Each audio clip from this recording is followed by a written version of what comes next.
entirely different matter. Later today, the Senate will vote on whether to advance Democrats' transparently partisan plan to tilt every election in America permanently in their favor. By now, the rotten inner workings of this power grab have been thoroughly exposed to the light. We know that it would shatter a decades-old understanding that campaign finance law should have a bipartisan referee and turn the Federal Election Commission into a partisan majority cudgel for Democrats to wield against their political opponents. We know that it would let Washington bureaucrats direct federal dollars into politicians' campaign accounts, government money for yard signs and attack ads. We know that it would let Democrats take a red pen to election laws in each of the 50 states, neutering popular precautions like voter ID while legalizing shady practices like ballot harvesting across the board.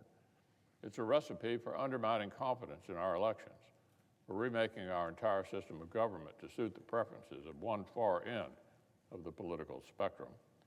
And if they could, many Democrats would pass it with the slimmest possible majority, even after its companion faced bipartisan opposition over in the House. What a Craven political calculation. What a way to show your disdain for the American people's choices. Of course, it isn't even limited to election law. Among the most dangerous parts of S1 is the way it would equip partisan regulators to intimidate and to discourage private citizens from engaging in political speech.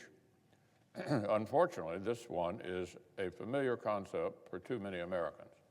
It's not hard to imagine federal bureaucrats indulging ideological grudges and chilling free speech. It's actually happened before. The nation was reminded just a few weeks ago how unable the federal government can be to protect private citizens' personal information. Unable or just unwilling.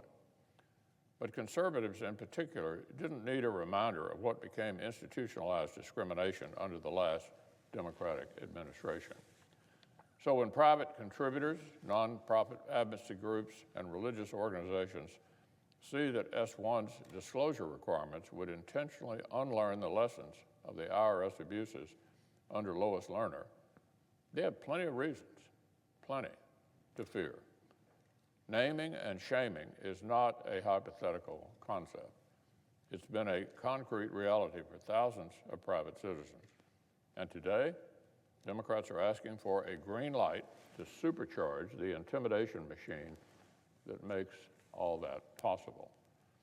We've heard this entire package described many ways over the years. It's been around for a while. These same rotten proposals have sometimes been called a massive overhaul for a broken democracy, sometimes just a modest package of tweaks for a democracy that's working perfectly, and sometimes a response to state actions, which this bill actually predates by many years. But whichever label Democrats slap on the bill, the substance remains the same. It's always been a plan to rewrite the ground rules of American politics. And by the way, no matter what far-left activists are telling our colleagues, this most sensitive subject would not be the best place to trash the Senate's rules to ram something through. In fact, these issues would be the worst possible place to push through a power grab at any cost. The Senate is no obstacle to voting laws done the right way. I've helped write legislation regarding our democracy that has soared through this chamber on huge bipartisan margins. The Senate is only an obstacle when the policy is flawed and the process is rotten.